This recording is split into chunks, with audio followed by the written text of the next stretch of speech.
رہے ہیں.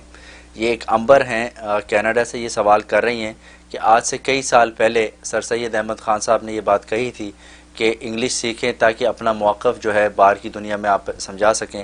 نو English means نو life.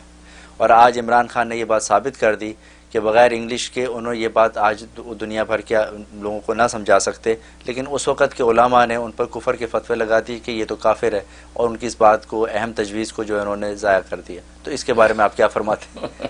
بقیہ ویڈیو دیکھنے سے پہلے ویڈیو کو لائک کریں، رحم ٹی وی چینل کو سبسکرائب کریں اور بیل آئیکن پر کلک کریں. شکریہ.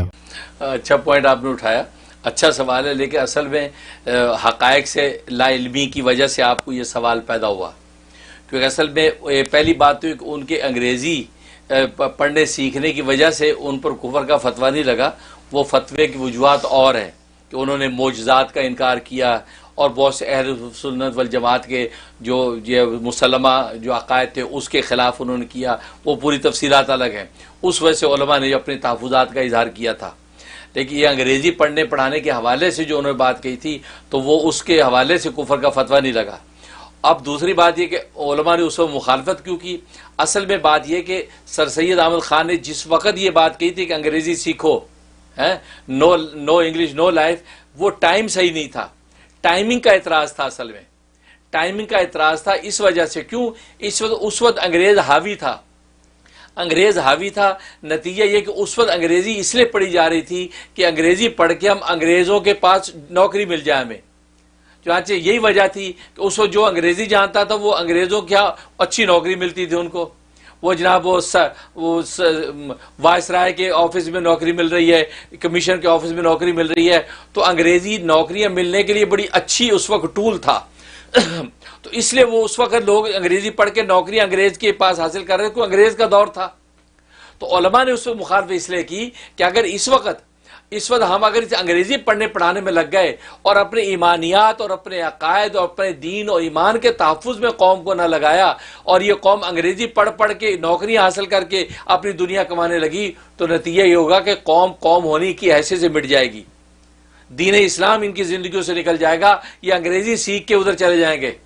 تو ٹائمنگ صحیح نہیں تھی اصل میں.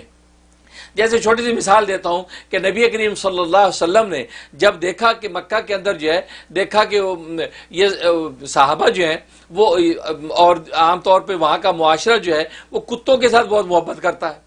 کتے رکھے جا رہے ہیں، کتوں کے ساتھ ایک تعلق ہے، معاملہ ہے. مدینے کے اندر ہے وہاں بھی اسی طرح کا معاملہ تھا. تو نبی کریم صلی اللہ علیہ وسلم نے صحابہ کرام کے اندر کتے کی نفرت پیدا کرنے کے لیے فرما دیا جہاں کتا ملے اس کو قتل کرو، کتا قتل کرو. مقصد کیا تھا کہ کتے کے ساتھ جو ان کی آپس کے جو ایک وہ ملائمت تھی وہ ختم ہو جائے.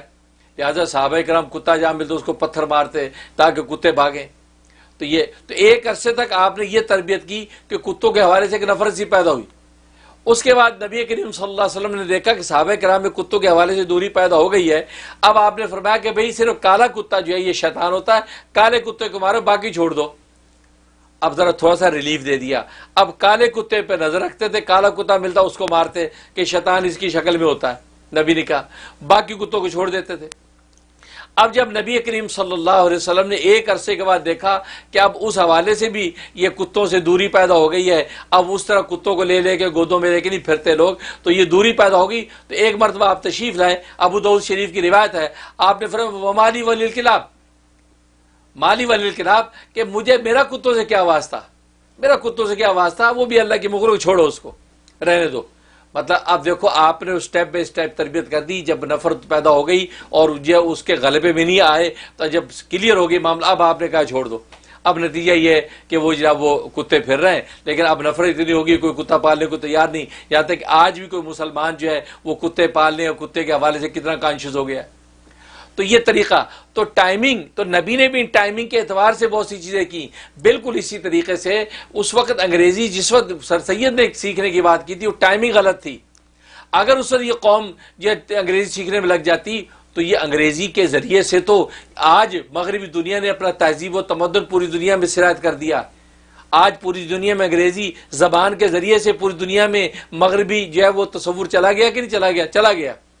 اگر اس وقت ہوتا تو دین اسلام انڈیا کے اندر ہی مر جاتا، ہندوستان میں ہی مر چکا ہوتا انگریزوں کی موجودگی میں. اس وقت علماء نے کہا کہ نہیں، انگریزی نہیں، ہم نبی کی زبان عربی سیکھیں گے، عربی پڑھیں گے، دین پڑھیں گے، ایمان پڑھیں گے، قلعہ بنائیں گے اسلام. لہذا سر سید احمد خان نے علی گڑھ یونیورسٹی بنائی تو ادھر علماء اکرام نے دارالعلوم دیوبند بنایا. دارالعلوم دیوبند نے کیا کیا؟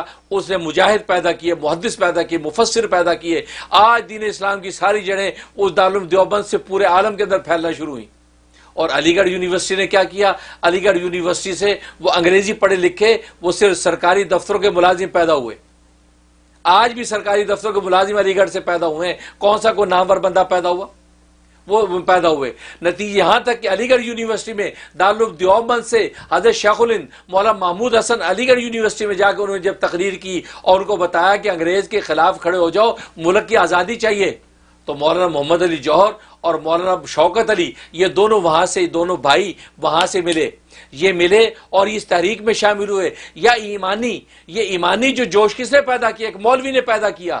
اور وہی مولانا محمد علی جوہر پھر انہوں نے کہا میں ہندوستان غلام ملک ہے، یہاں نہیں رہوں گا. وہ انگلینڈ چلے گئے، انگلینڈ میں رہے اور وہاں 17 گھنٹے انگریزی میں تقریر کرتے تھے. 17 گھنٹے. دیکھو ان کی انگریزی پالش ہوئی ایمانیات کے اوپر. اب ایمانیات کے ذریعے انہوں نے وہاں پر جو ہے 17 گھنٹے تقریر کر کے اسلام اور پیغمبر اسلام کا دفاع کیا. اور اللہ تعالیٰ نے پھر ان کو بیت المقدس کے اندر ان کی قبر بنی. اللہ ان کو ایسا قبول کیا، ان کی قبر بیت المقدس میں بنی. لیکن کام مولوی نے کیا، اس لیے انہوں ایمان اور عقائد سنبھالے. ان کے علاوہ کون پیدا ہوا؟ نتیجہ کیا ہوا؟ انگریزی پڑھے لکھے پھر علی گڑھ سے پیدا ہوئے، وہ انگریزوں کے جو ہے وہ ملازم بنے ہیں. تو یہی علماء کہتے تھے کہ اگر اس وقت علماء مخالفت نہ کرتے تو نتیجہ کیا ہوتا؟ آج پوری قوم جو ہے وہ انگریزی جو پڑھے لکھے لوگوں کے انگریزی دفتروں کے اندر ملازم ہوتے، ان کے جوتے چٹکھاتے، پھر دین اسلام کے قلعے آج نہ ہوتے، ہماری قوم اسلام اور دین اسلام سے واقف نہ ہوتی. اس لیے علماء نے اس وقت مخالفت کی تھی. ورنہ مخالفت کرنے کا جواز بنتا اس لیے نہیں ہے کہ نبی نے خود دوسری زبانیں سکھانے کا حکم دیا.